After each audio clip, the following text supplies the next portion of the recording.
to Discovering Journeys, the podcast where individuals from all walks of life come together to share their experiences. I am your host Sujala, and in each episode, I bring you unique perspectives from those who have embraced change and growth. Whether you're seeking inspiration, fresh insights, or simply curious about different life paths, this podcast will connect you with journeys that resonate and inspire. Please note, the content shared on this platform is solely for educational, informational, and entertainment purposes. The opinion shared by the guests are their own personal views, as it is based on their personal journeys and should not be construed as professional advice. Thank you. In today's episode, I'm thrilled to be joined by Olivier Mankondo, an inspiring speaker, author, and wellness coach whose journey highlights the powerful healing potential of a plant-based lifestyle. After facing chronic health issues and excess weight, Olivier made a life-changing decision to transform his health. He now shares how he transitioned to his new lifestyle, the mental shifts he experienced, and how he now helps others on their health journeys. Whether you are curious about plant-based living or seeking inspiration for change, Olivier's story will leave you motivated and empowered. As we approach to the end of the year, it's the perfect time to start thinking about small changes for a healthier future. Why not commit to adding just one healthy habit to your routine in 2025? Sometimes it's those little steps that lead to the biggest transformations. Hello, Olivier. Welcome to my podcast and thank you for being my guest today. Okay, thank you very much for having me. I'm really, really grateful to be on your show. Please tell me, how did you get introduced to the plant based diet? Like I said, originally from the Democratic Republic of Congo. So when I was growing up, at that time, there was no computer games, there were no video games and stuff like that. So we were forced to play outside, running around, climbing trees.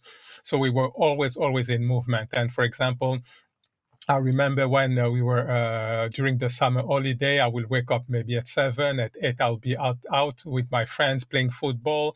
And during the weekend, we'll go hiking. So when I was growing up, I was very lean. I was not overweight and stuff like that. And my problem only started when I left my country. I went first of all to South Africa, and then I came to the UK. And I was exposed to a lot of animal product, a lot of dairy product, and a lot of processed food, and that's how my problem started. And at my heaviest, I was 100 kilos, and I was starting to have loads and loads of problems, health problems. So, for example, I was suffering from high blood pressure, and people should know that high blood pressure is a very dangerous disease because 50% of heart attacks, strokes, and problems with kidneys are created by high blood pressure. So I was suffering from that, and I even remember there was a day where I was waking up at 3 a.m. With a sharp pain in my chest, and I had to wake my wife up, and she had to call the ambulance. They came, they took me to the hospital, and my blood pressure was through the roof. And I stayed over there a day and a half, and they gave me some medication and all that. And then I was suffering as well from massive headaches every day or every other day. And in fact, I had to have some painkillers in my wallet all the time because of that. I had dandruff, chest pain, back pain, abscesses, and a lot of dental problems.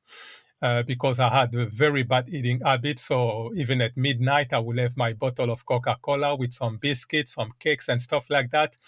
And because of that as well, I was always tired. So on the day that I had to go to work, I will drag myself out of bed. And on the day where I had to, I was staying at home, I was off work, I would sleep until 1 p.m. So it was really, really bad. And basically, the doctor told me that I'll be on medication for the rest of my life. But at that time, even though I didn't know what I know now, I said no. I said I'm not going to go on medication for the rest of my life. I found it very bizarre. I don't want that. And the doctor asked me, okay, what are you going to do? I said, I'm going to join a martial art club. So I joined a martial art club while I was doing karate for 4 years, hoping that my blood pressure will go down. But obviously there was no change. No changes. So I was I didn't know what to do. And one day, out of the blue, I was watching a program on YouTube, and there was an Indian yogi. Maybe you know him. His name is Sadhguru. Yes. He was talking on the. It was saying that if you stop eating animal product, you will be able to reverse 70% of the chronic diseases. And because I've been following him for a long time, and I trusted him, and I said, okay, I'm going to do that. So it was a Wednesday that I watched the program. On Thursday, I came back from work. I had my last meal of meat, and on Friday, I went cold turkey. And what happened is that after 4 months of me changing my lifestyle, I went back to the doctor who told me that I'll be on medication for the rest of my life, and my blood pressure was completely gone. And after 9 months, I was able to lose 35 kilos, and all my chronic diseases went away. So I don't have any. I don't suffer from high blood pressure anymore. Don't no headaches, no back pain, no abscesses. Every single ailment is completely gone. And for the past 8 years, I've not been sick a single day, not even a cough or something like that. And for the past 9 years, I've not taken a single pill, aspirin or paracetamol and stuff like that. And I've also been able to really slow down or reverse my aging process, because a lot of people, when they see me, they think that I'm in my late 20s, but I'm actually 54. Wow, that's been quite a journey and quite a transition, Olivier. So let us break down the transition phases. Did you believe in it first when you heard about it? For me, it was not a question of believing or not believing. I didn't know what was going to happen. I have no idea. But it's just because I trusted Sadhguru.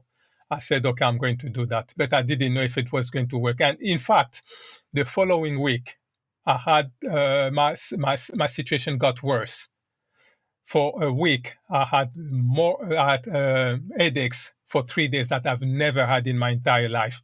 I had more cold sore, my joints starting to ache even more. So my symptom got worse. And even my wife asked me to stop.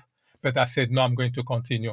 And then after a week, all the symptoms disappeared. I starting to feel a lot of energy, a lot of mental clarity. And from that, everything got better and better. How did you start changing your diet? Like, what were your first few steps? So the few steps that I did, because obviously, like I said, I went cold turkey. I didn't know what to do. I didn't know what food to eat. So I had the idea to buy a vegan recipe book. And from that vegan recipe book, I started to look of what to eat. And I starting to incorporate, because normally I used to eat a lot of times a day. But when I bought that book, I started to do a little bit of some research. So I went to 2 meals a day. So in the morning, I will, not in the morning because I don't eat in the morning anymore. At 12 noon, I will have some fruit. And then in the evening, around 6, 7 p.m., I will have some cooked food. For example, I will have some brown rice with some uh, with beans or with mushroom, or I will have plantain bananas with cauliflower, just things that comes off the ground. So I started to introduce that very slowly, and by me doing some research and stuff like that, I starting to look at a lot of things that I was able to do. So the first changes that I introduced was to buy a vegan recipe book, and starting to implement the recipes that I was able to see inside, because I didn't know what to eat. Hmm. You told me that it, like, after 4 months when you went back to the doctor, he said that it was getting better. So when did you start realizing that it was working out? After a week, just after a week, that I starting to see that it was working, because after a week, like I said, all the detox symptoms disappeared, and because I was always tired. But as soon as after that week, I had loads of energy. I didn't understand where it was coming from. And after a week, I lost 5 kilos just after a week. Wow. That's like unbelievable as well when you say 1 week can change so much. Yeah. How did you change your mindset? Yeah. Because the mindset is something that is very, very important. Because you will see that a lot of people, when they arrive at the end of the year, they will say, okay, I'm going to maybe lose weight, or I will stop smoking, or I will do this and that. But you will see that after maybe 2 weeks, 3 weeks, maximum 4 weeks, they will revert back to their old habit because of their mindset. So the mindset is something that is very important in any endeavor that you would like to do in your life. You need to have the right mindset. And for me, instead of using the willpower, because with the willpower you can go so far. But what I did use is the why power, because when you use the why power, you find a reason for you to stick on the track that you decided to do. And for some people, for example, if they want to stop smoking, they will say, okay, I will just do that so that my kids and my family can be in good health, just by me avoiding smoking in the house and stuff like that. And for me, the white power was because, like I said, I was always sick. And the way that I was feeling, for example, when you have the flu for a week and a half, you will be in bed, you will have your blocked nose, you will have massive headaches. And I didn't want to go back to that kind of feeling, or the way I was tired all the time. And that was kept me on track. Even every time when I was thinking about the way I used to feel, I would say to myself, Olivier, you need to stay on track. You need to continue in that way. And as the time was passing, it became second nature. Was there a time where you felt, like a craving to go back to the old food what you were used to eat? How did you not allow yourself to eat it again? No, for me, people will find it maybe a little bit bizarre, but I've never craved my whole food. I don't know why, because I had a very strong mindset, and I didn't crave. So, for example, for the past 8 years, I've never had any piece of meat because I just say I'm not going to have that anymore, or some dairy product and stuff like that. So for me, it was a no-go. But for example, instead of me eating animal product at the beginning, maybe I will buy some tofu or some tempeh or some fake meat and stuff like that just to replace. But as time was passing by, are starting to really eliminate even those processed food, because processed food at the end of the day, they are still processed food and they are not good for the human mechanism. I think many people would feel jealous because there are people who will feel a lot of craving even though they want to choose a healthier lifestyle. What are the misconceptions you have heard about the plant-based diet? Yeah, so the misconception is that, first of all, people will say, okay, you don't eat meat. So where are you going to get your protein from? People always ask that. Look at the gorilla. With the gorilla, we share 99% of the same DNA, which means that our digestive tract are practically the same. But when you look at gorilla, they eat fruit, vegetables, and tender root. Gorillas, they do not eat meat. But where do they get their protein from? When you look at the gorilla, it's very muscular, it's very powerful, it's very strong. But where do they get his protein from? Or you look at the rhino, you look at the giraffe, you look at the cow. All of them are very powerful animals, the elephant and all that. But they don't eat meat, but they still have protein. So I get my protein from the fruit, the vegetables, the nuts, the seeds that I eat. That's the first misconception that people have. And then another misconception is that when you start eating plant-based nutrition, you'll be weak. And that's very, very false.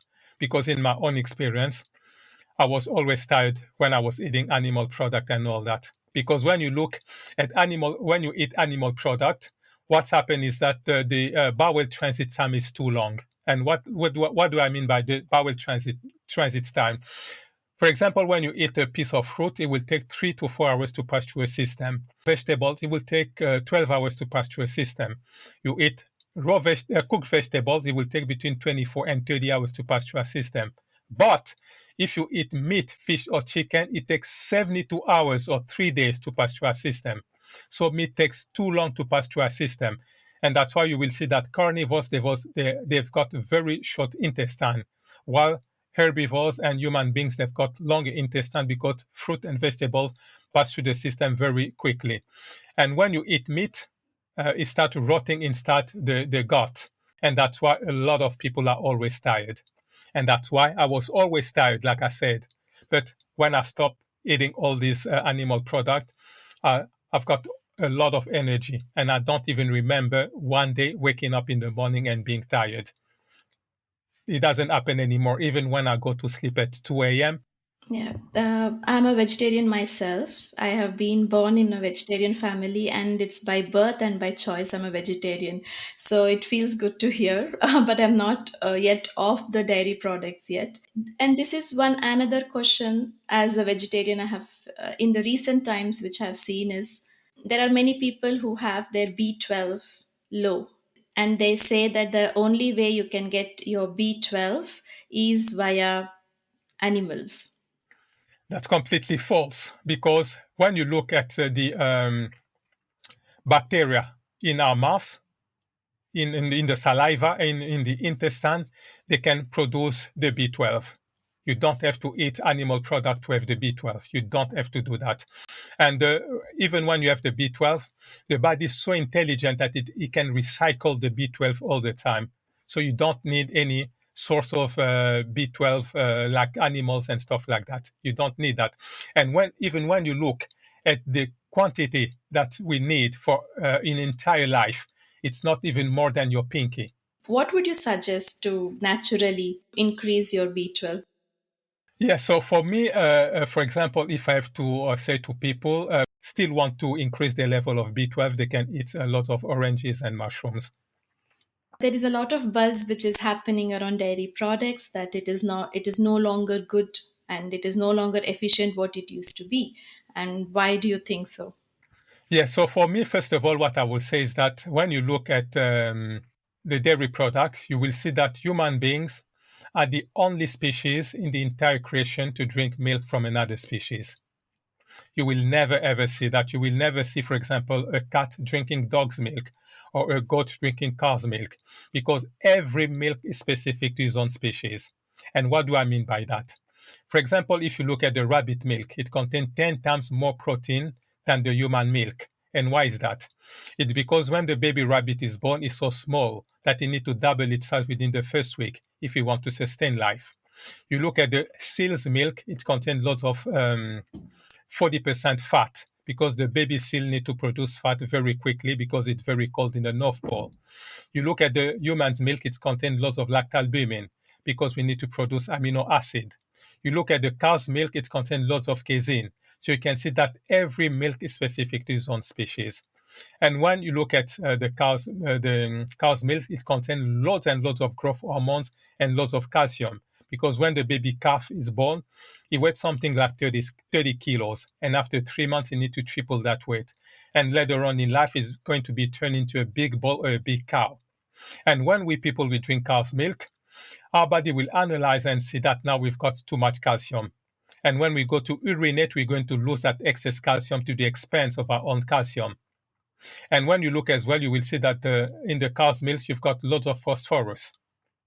And again, the body will have to neutralize that phosphorus.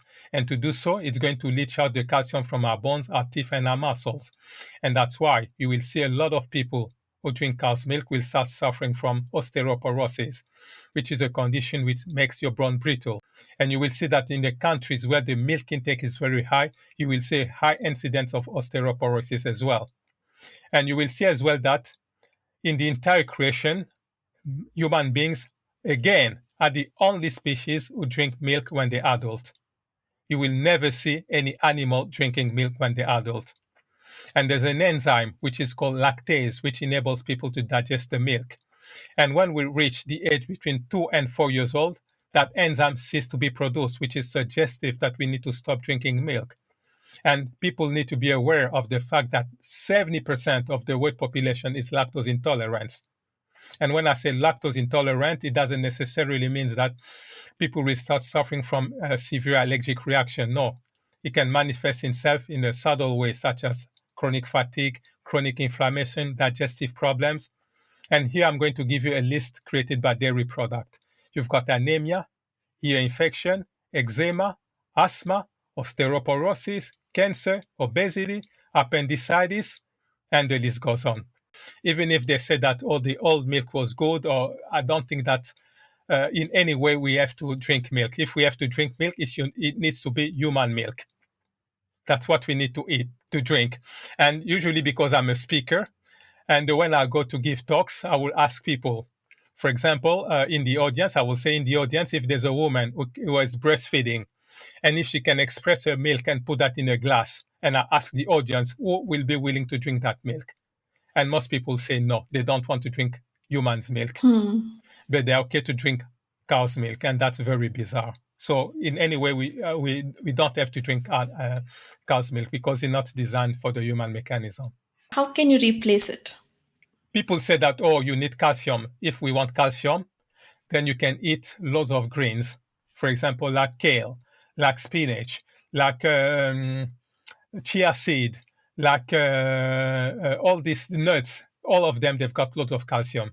So if you really, really want to supplement your calcium, you think that you need more, then you need to eat those food, all the greens, all the nuts, and all the seeds. And for people who still want more, they can still use the alternative dairy product. For example, the soya milk, the rice milk, Oat milk, almond milk. oat milk, yes, almond milk, all of them, they can have that. What about people who love cheese? Yes, if for people who love cheese, if they still really want cheese, you've got vegan cheese that they sell, and I've tried them. They taste nice, but they're still processed food. This is something I was about to mention. No doubt vegan food has become much more visible over the last few years. You can easily find it in the supermarkets, but just like along with the other products, many of these options are still processed. For me, I think people can use the vegan processed food just as a transition food. So, for example, if you were eating meat, all these animal product, all the dairy product, and for some reason you are not able to stop that directly, then you can use the vegan processed food as a transition food. But at the end of the day, it's not the food biologically designed for the human mechanism.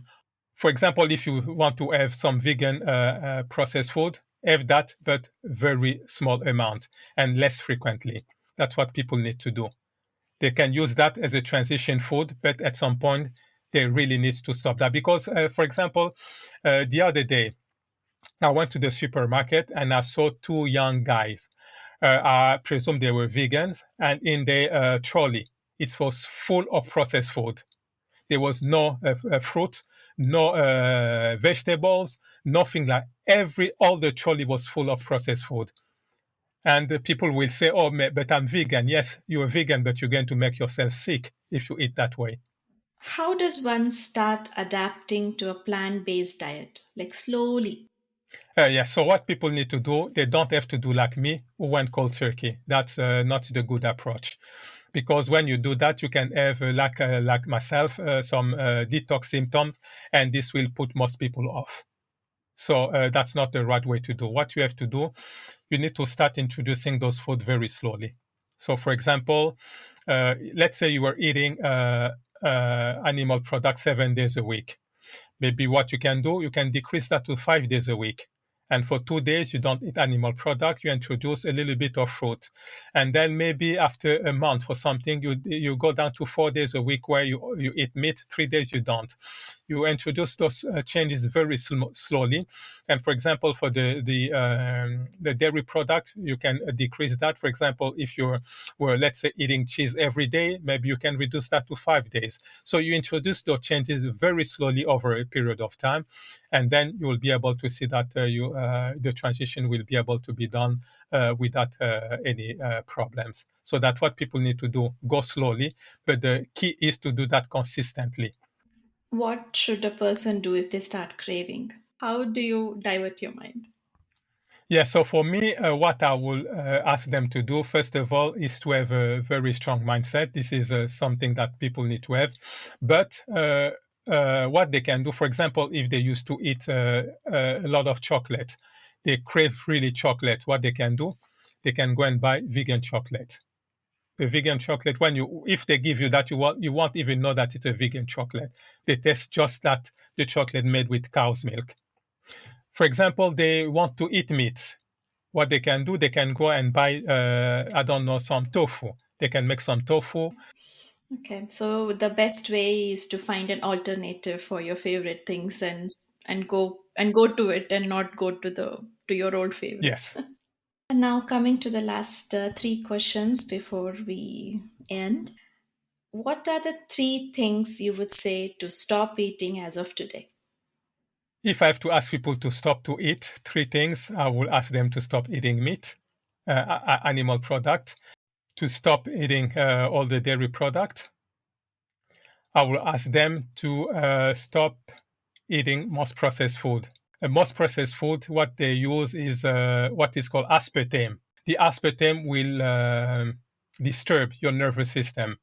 It's a poison for the nervous system.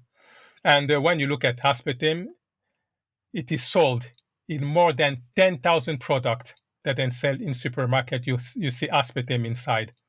And when you eat aspartame, it's going to give you fibromyalgia, severe PMS, multiple sclerosis, blindness, birth defect, hyperactivity in children, and they put that in more than 10,000 products sold in supermarket. Wow. Because what people have seen is that people were saying, oh no, we don't want the sugar, because most people are starting to see that sugar is not good. The refined sugar is not good.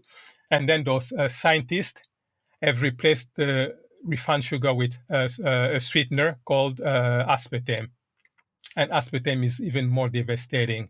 So I will ask people to stop eating aspartame. And which are the few products can you enlighten us? Yeah, for example, Coca-Cola, they've got aspartame. Toothpaste, they've got aspartame. Toothpaste. Mouthwash, they've got aspartame. Yes, toothpaste, they got the sweet, the sugary that they put in the toothpaste. It's aspartame. Most of the soft drinks, they put aspartame. That's why I said 10,000, more than 10,000 products, they put aspartame inside. I really expected you would say chips and all the processed juices and everything. I was very sure of that, but when you said toothpaste and other things, it was it's quite shocking. Okay. Pharmaceutical industry is the biggest industry in the world, and you need to live with sick when people are sick. When people are sick, they can sell them the medication and all that. And those pharmaceutical industry, they work with the food industry. And the food industry, they make the wrong food, they make addictive food. And when you are sick, you will go and buy all these medication. And when you start with one medication, it's going to give you some side effects. And to combat those side effects, you will have to buy another one, and you get into that loop. So I don't think that people will be able, the food that they sell to us at the supermarket, I don't think that they will try to make that better. What people need to do, they need to reclaim their health and start to really take their health in their own hands. And I think most people can do that if they want. Being sick is just a choice. Next question is what healthy tips can you give for a morning routine and before to bed? So, first of all, for the morning routine, what I can say to people, the best thing is to start with meditation. What is very important as well is to do some physical exercise. For example, some stretching exercise, because you've been sleeping, your body was at rest, and now you need to keep your body moving. And after that, you can have a glass of water. It's a routine in the morning. At night, what they can do is that, first of all, they need to stop eating 3 to 4 hours before they can go to sleep, because what's happening is that when you go to sleep with the food inside your stomach, already at that time your metabolism try to slow down, and when you go to sleep with food in your stomach, it's going not to be it's not going to be digested properly, and this can create a hordes of problem. And that's why, for example, for me, my last meal is at 6 p.m. So if people can really eat maybe latest at 7 p.m., that would be better. And what they can do as well is to stop using the phones, the laptops, and stuff like that because of the blue light. What people can find as an alternative when they crave for sweet? Maybe what I'm going to suggest will be not good for people, but what I would tell them is to eat fruits. They can have some vegan cakes or vegan ice cream or stuff like that. Or Or like bake the cake at home. yes, yes, yes. That even better if they can bake the cake at home or make donuts and stuff like that homemade. That would be even better. In your entire journey, what is it that you have faced like shocking for you in your food journey?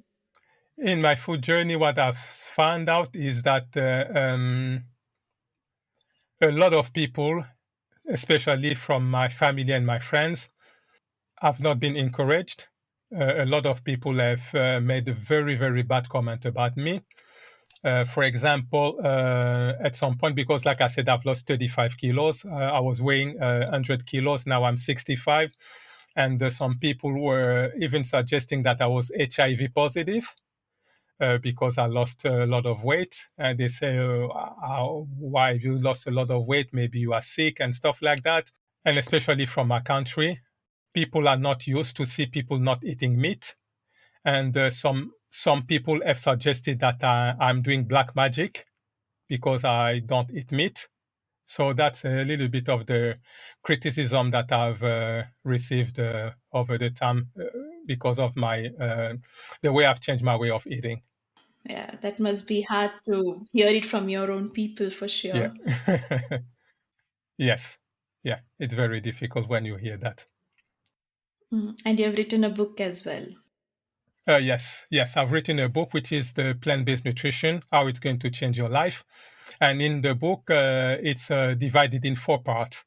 In the first part, I try to show people that we are herbivores. In the second part of the book, I try to show people the damaging or the negative effects of animal product, dairy product, and processed food. And in the third part of the book, I talk about my own transformation, the way I've been able to lose 35 kilos, the way I've been able to reverse all my chronic diseases. And in the last part, I give people a lot of tips and tricks for them to be in good health so that people can really transform their lives. So that's basically what I'm talking in my book. That's great. It can be like a reference point for people who are trying to understand or trying to adapt a plant based lifestyle. I shall share the link to the book and to your website in the show notes so that they can refer to it. Thank you so much, Olivier. It has been a pleasure. You were very straightforward and very informative. And thank you so much for being on my podcast. And I would like as well to say thank you very much for giving me the opportunity to be on your show because it gives people like me the opportunity to share my story. They think that there's no way out, but with my story, they can see that there's a way out. But when I started this process, I was 46. Today, I'm 54, and my health is getting better and better. And I would like really people to understand that there's a way out. They don't have to be sick. And thank you for giving me the opportunity to be able to share my story. Thank you. Thank you for listening to this episode of Discovering Journeys. I would love for this podcast to reach as many people as possible. So please remember to subscribe, rate, and leave a positive review. Share this podcast with someone you think who would appreciate this conversation. Check out the show notes for all the links and details. Until next time, keep embracing your journey and discovering new paths.